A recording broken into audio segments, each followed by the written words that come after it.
বলবে যে আমি কি করছি, আমি বিজেপি করছি না সিপিএম করছি না আইএসএফ করছি না তৃণমূল করছি, ওই ভালো বলতে পারো, যেটা মনে আসবে সেটাই যেন বলে, আর সেটাই আমি। আমার কাছে একটা রেকর্ডিং আছে, সেই রেকর্ডিংটাতে ওই বড় লিডার নিজে স্বীকারোক্তি করছে বিজেপির একটা মেম্বারের কাছে যে আমি আমার ভাইকে তো পাঠাইনি ভোট গঠনে। আবারও প্রকাশ্যে এলো তৃণমূল কংগ্রেসের গোষ্ঠী কন্দল। উল্লেখ্য 2023 পঞ্চায়েত নির্বাচনে খানাকুল 2 নম্বর ব্লকের পঞ্চায়েত সমিতি বিজেপির সংখ্যা ছিল 18 জন এবং তৃণমূল কংগ্রেসের সদস্য সংখ্যা ছিল 15 জন। তারপরেই ভোট গঠন প্রক্রিয়ার মাধ্যমে খানাকুল 2 নম্বর পঞ্চায়েত সমিতি যায় বিজেপির দখলে। ইতিমধ্যেই পঞ্চায়েত নির্বাচন কেটে গেলেও লোকসভা নির্বাচন একদম দোরগোড়ায়। এর মাঝেই তৃণমূলের গোষ্ঠী কন্দল প্রকাশ্যে। ইতিমধ্যে খানাকুলের একটি নির্দল প্রার্থীকে তৃণমূলে যোগদান করাকে নিয়ে উত্তপ্ত খানাকুলের রাজনীতি। এই যোগদান অবৈধ অভিযোগে নিয়ে আরামবাগ সাংগঠনিক জেলা তৃণমূলের ছাত্র পরিষদের সভাপতি মাহমুদুল করিমের বিরুদ্ধে সরব হয়েছিলেন খানাকুল 2 নম্বর ব্লকের নবনির্বাচিত ব্লক তৃণমূলের সভাপতি রমেন পারামানিক। এই নিয়ে বলতে গিয়ে সাংবাদিকদের মুখোমুখি হয়ে খানাকুলের তৃণমূল নেতা মুন্সি নজিবুল করিমের অবস্থান নিয়ে কটাক্ষ করেন খানাকুল 2 নম্বর ব্লকের তৃণমূল কংগ্রেসের সভাপতি রমেন পারামানিক। তিনি কি দলে আছেন? আমি বললাম তো যে এই বিষয়ে আমার কিছু বলার নেই, সেটা তিনিই বলতে পারবেন। আপনি তো ব্লক সভাপতি। না, আমি তো কে দলে আছে কি দল করছে আমি তো সেটা আইডেন্টিফাই করতে পারবো না। আমি ব্লক সভাপতি হলে আমার যতক্ষণ সে নিজে থেকে কিছু না বলছে তো তিনি দলেই থাকবেন নিশ্চয়ই। আজ শনিবার তারই পাল্টা দিতে গিয়ে তৃণমূল কংগ্রেসের নেতা মুন্সি নজিবুল করিম বেনজির আক্রমণ করলেন রমেন পারামানিককে। তো একটা হাসি লাগছে, খ্যাপা পাগল যারা হয়, চোর ছ্যাচোর, হ্যাঁ, বা যাদের ব্রেন হয়ে যায়, তারা অনেক উল্টোপাল্টা বকে রাস্তাঘাটে, ঠিক আছে? কেন ওই খ্যাপা পাগলার মনে কে কী আসছে, হ্যাঁ, সেটা সেই জানে। যখন কোনো পাগলের মনে যা আসে সেটাই বলে। তাহলে ওই পাগলকেই জানতে বলবে যে আমি কি করছি, আমি বিজেপি করছি না সিপিএম করছি না আইএসএফ করছি না তৃণমূল করছি, ওই ভালো বলতে পারো, যেটা মনে আসবে সেটাই যেন বলে, আর সেটাই আমি, ঠিক আছে? হ্যাঁ, ওর প্রশ্নের উত্তর দেওয়ার মতো মানুষের মানসিকতা নেই। আরও বলে রাখি, খানাকুল 2 নম্বরের পঞ্চায়েত সমিতির ভোট গঠন প্রক্রিয়ার সময় তৃণমূল কংগ্রেসের সদস্যদের অবস্থান নিয়ে রীতিমতো কাদা ছোড়াছুড়ি হচ্ছে তৃণমূল কংগ্রেসের নেতাদের মধ্যে। যে বিজেপির হাত শক্ত করার জন্য রাজাটি 1 গ্রাম পঞ্চায়েত, যেটা আমাদের হতে পারত, সেখানে ভোটদানে বিরত থেকে তিনি বিজেপিকে সুবিধা করে দিয়েছেন। আবার তিনি দেখাচ্ছেন আমি কত বড় তৃণমূল। তাহলে তৃণমূলের এত প্রোগ্রাম হলো, আসেননি কেন?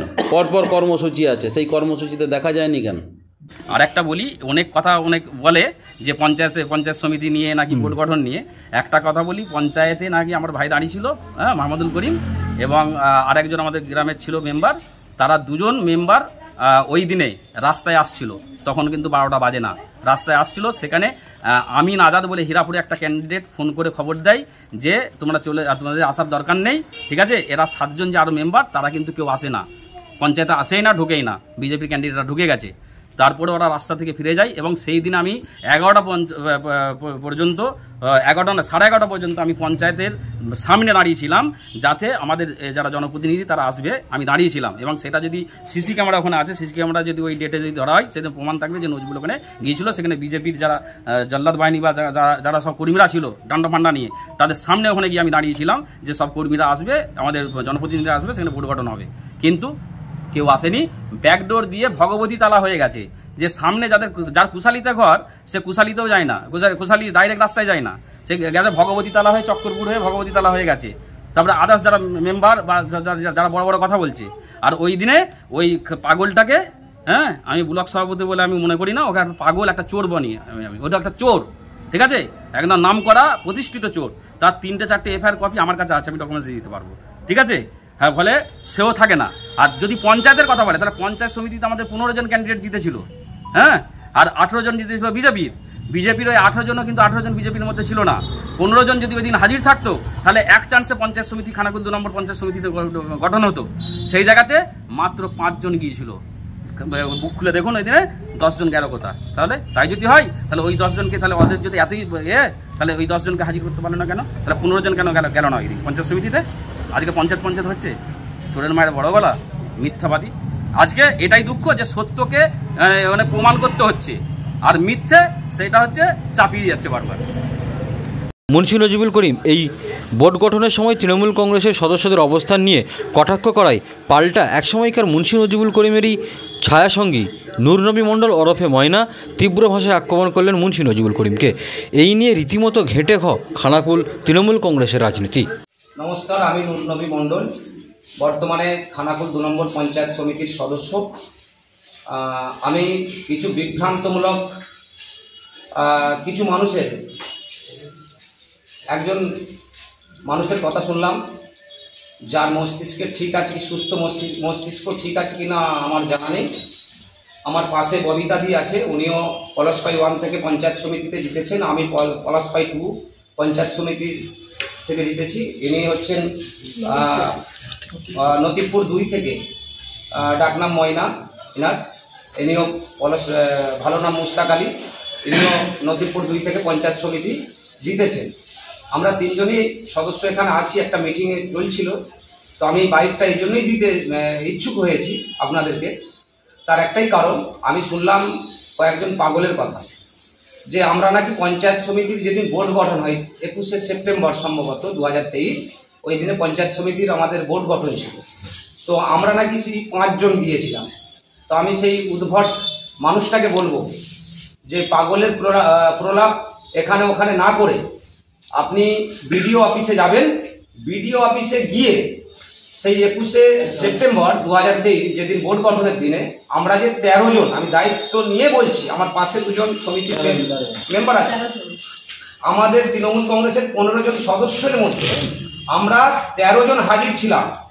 13 জন হাজির ছিলাম, তাতে অন রেকর্ড একদম খাতাতে রেজিস্টারে তোলা আছে, 13 জনের সই আছে, স্বাক্ষর আছে। কিন্তু যিনি এই অভিযোগটা করছেন 5 জন গিয়েছি, তার আন্ডারে 2 জন সদস্য ছিল রাজাটি 1 জিপির। একজনের নাম আমি বলে দিচ্ছি, অমিত চঙ্গার, আর একজনের নাম হচ্ছে আমাদের ওই রামচন্দ্রপুরে বাড়ি একজন ভদ্রমহিলা, ওনার নাম হচ্ছে জ্যোৎস্না বুদু। তো এই 2 জন ছাড়া 15 জনের মধ্যে আমরা 13 জন হাজির ছিলাম, এবং রেজিস্টারে সই করা আছে বিডিও ম্যাডামের কাছ থেকে সরকারিভাবে। সেই রেজিস্টার খাতা তুললেই আপনারা যারা সাংবাদিক বন্ধু আছেন, আমি রিকোয়েস্ট করবো আপনাদেরকে যে আপনারা বিডিও অফিসে যাবেন, গিয়ে বিডিও ম্যাডামের কাছ থেকে সেই 21শে সেপ্টেম্বরের যে তথ্যটা আপনারা অফিস থেকে সংগ্রহ করবেন, করে যে বিভ্রান্তকর কথাগুলো যে ব্যক্তি বলছে তাকে শুধু দেখিয়ে দেওয়া যে না, তুমি যেটা বলছো ভুল কথা বলছো, আর পঞ্চায়েত সমিতির সদস্য নুরনবী মণ্ডল এই যে কথাটা বলছে এটা সঠিক, সেই সঠিক আর মানে সত্য এবং মিথ্যাটা উদ্ঘাটন হোক মানুষের সামনে। কেন শুধু পঞ্চায়েত সমিতি নয়, খানাকুল 2 নম্বর ব্লকের রাজাটি 1 নম্বর গ্রাম পঞ্চায়েত 9টা বিজেপি 9টা পেয়েছিল, তৃণমূল কংগ্রেস 9টা। আমি দায়িত্ব নিয়ে বলছি, আমি নিজে প্রেজেন্ট থেকে 7 জন মেম্বারকে নিয়ে পঞ্চায়েত অফিসের নিচে হাজির ছিলাম। 2 জন ব্যক্তি আসেনি, মহমুদুল করিম আর ওনারই গ্রামের একজন ভদ্র মহিলা, আমি নামটা সম্ভবত ভুলে যাচ্ছি। তো সেই বোর্ড গঠনেতেও যে ব্যক্তি অভিযোগ করছে আপনাদের মাধ্যমে, সেই ব্যক্তি 2 জনকে আসতে দেয়নি, পঞ্চায়েত সমিতিতে 2 জনকে আসতে দেয়নি, এবং পঞ্চায়েত গঠনের দিনেও আসতে দেয়নি। আর বলছেন নাকি কুশালীর একজনের বাড়ি, সে হচ্ছে হীরাপুর দিয়ে ঘুরে বাড়ি গেছে। হীরাপুর দিয়ে কুশালী কোথায় যাওয়া যাবে? আমাকে যদি একটু বলতে পারেন রাস্তাটা, আমি তাহলে বলবো যে হ্যাঁ ঠিকই আছে কথাটা। কিন্তু আমরা যারা কুশালীর ছিল, আমি কুশালীর ছিল, যে বলছে সে রামচন্দ্রপুরের ছিল। আমি নিজে প্রেজেন্ট থেকে দায়িত্ব নিয়ে বলছি, যেমন পঞ্চায়েত সমিতির বোর্ড গঠনে অংশগ্রহণ করেছিলাম, তার রেকর্ড আছে পঞ্চায়েত সমিতিতে। আবারও দায়িত্ব নিয়ে বলছি, 7 জন মেম্বারকে নিয়ে রাজাটি 1 জিপি অফিসের নিচে আমরা দাঁড়িয়েছিলাম। যখন দেখছি যে 9টা যেখানে 10 পর্যন্ত আমরা এগিয়ে যেতে পারবো সংবিধানের নিয়ম অনুযায়ী, তো সেখানে যখন দেখলাম যে আমাদের 2 জন পঞ্চায়েত মেম্বার আসে না, তখন আমরা নিজেরা একটা মিটিং করি। ওই অবস্থাতে মিটিং করে আমরা সিদ্ধান্ত নিই যে না, আমরা বোর্ড গঠনে অংশগ্রহণ করব না। তৎক্ষণাৎ আমরা অংশগ্রহণ না করে চলে গেছি। কিন্তু পঞ্চায়েত অফিসের নিচে আমরা 7 জন মেম্বার, এমনকি যে ব্যক্তির নাম বলছে একজন পঞ্চায়েত সদস্য আমিন আজাদ, তখন হচ্ছে তার একটা অ্যাক্সিডেন্ট হয়। সেই অ্যাক্সিডেন্টে তিনি তার হাত পা সমস্ত মানে ইনজিওর্ড, মানে ভেঙে গেছে।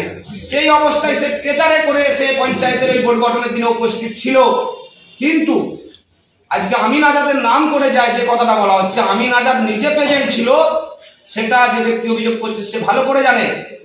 আর যারা বাড়ি থেকে বসে বিজেপিকে সুবিধা পাইয়ে দিল, তারা আজকে বড় বড় কথা বলছে। আমি দলের ঊর্ধ্বতন নেতৃত্বকে অনুরোধ করছি যে যারা দলে থেকে দলের সুযোগ সুবিধা নিয়ে দলের বিরোধী কথা বলছে এখনো, তাদের বিরুদ্ধে আপনারা স্টেপ নিন।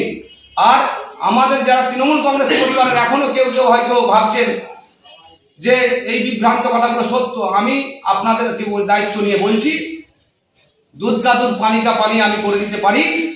আমার কাছে একটা রেকর্ডিং আছে, সেই রেকর্ডিংটাতে ওই বড় লিডার নিজে স্বীকারোক্তি করছে বিজেপির একটা মেম্বারের কাছে যে আমি আমার ভাইকে তো পাঠাইনি ভোট গঠনে, পাঠালে তো তোরা ভোটটা গঠন করতে পারতিস না। তার নিজের স্বীকারোক্তি আমার অন ক্যামেরা, আমার অন ফোনেতে আছে, রেকর্ডিং আছে। তো আমি এইসব রেকর্ডিং আমি বাইরে ছাড়তে চাই না। আমি আমার দলের কাছে প্রয়োজন হলে, চ্যালেঞ্জ হলে আমার দলের কাছে দেবো, কিন্তু যেদিন চ্যালেঞ্জের সম্মুখীন কেউ হবে আমি এগুলো ফাঁস করব। তার আগে পর্যন্ত আমি করছি না। আমি এখনো বলছি যে আপনারা যে দোষ করছেন অন্যকে সেই দোষারোপ করবেন না। দলের স্বার্থে কাজ করুন, দলকে মাথায় রাখুন, নিজেকে বড় ভাবার কোনো কারণ নেই। আমি বড়, আমি সব করব, আমি সব খাবো, আমি সব করব, যা করব নিজে করব, যেটা বুঝবো নিজে বুঝবো, আর কেউ বুঝবে না, আর কেউ করতে পারবে না, এই ভাবনাটা আপনাদের ভুল। আর সেই ভাবনাটার জন্যই আজকে খানাকুল 2 নম্বরটা শেষ হয়েছে। আজকে দল তো আপনাদেরকে দুবার সুযোগ দিয়েছে, একটা বিধায়কের টিকিট দিয়েছে, জিততে পারেননি। কেন পারেননি? আজকে আপনি জেলা পরিষদের টিকিট পেয়েছেন, কেন জিততে পারেননি? কে অসহযোগিতা করেছে আপনার সাথে? সবাই তো সহযোগিতা করেছে, সবাই তো কাঁধে কাঁধে মিলিয়ে লড়েছে।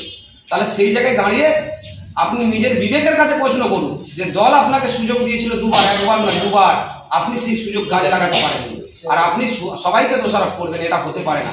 তাই বলবো, যত দিন যাবে যদি মনে করেন যে এইভাবে বিভ্রান্তমূলক কথাবার্তা বলবেন, তাহলে কিন্তু আমি ব্যক্তিগতভাবে আমি মুখ খুলবো। আমার কাছে অনেক ডকুমেন্টস আছে, আমি দলের স্বার্থে সেই সব ডকুমেন্টস ফাঁস করবো না। তবে যদি কেউ চ্যালেঞ্জ করে, তবে যদি কেউ কোনো কথাবার্তা, কোনো উল্টোপাল্টা বলে, তাহলে কিন্তু আমরা সেই তথ্যগুলো তুলে দিতে বাধ্য থাকবো।